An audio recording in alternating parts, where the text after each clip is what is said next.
Senator Marco Rubio wrapped up a three-day campaign swing through southern Nevada this weekend.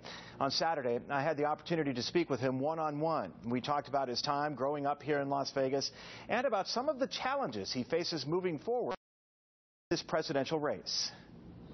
So you were a Dolphins fan before you even moved out here? Oh, yeah. I lived in Miami until I was 7. Sure. And then we moved here. Senator Marco Rubio won't deny his Florida roots, but part of his heart, he says, remains here in Las Vegas.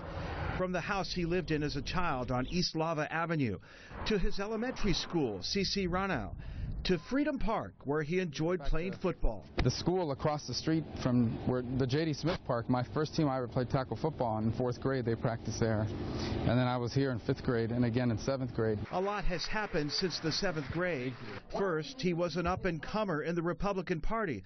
Now he's among the top-tier contenders for the party nomination. Senator, growing up in Las Vegas, did you ever say to yourself, I want to run for president? Not really. I mean, I had an interest in public office. I had an interest in politics, and I followed it at a young age, but I never, I don't know how you can realistically think that's something that's possible. Rubio didn't grow up wealthy. His mother was a maid at Imperial Palace, his father a bartender at Samstown.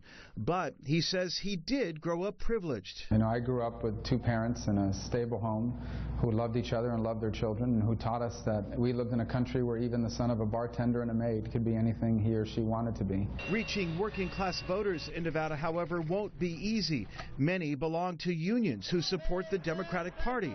On immigration, Rubio's stance, he says, is tough but fair. My position on immigration is pretty straightforward. I think we have to be responsible but reasonable about how we deal with it. I think it begins by enforcing our laws better.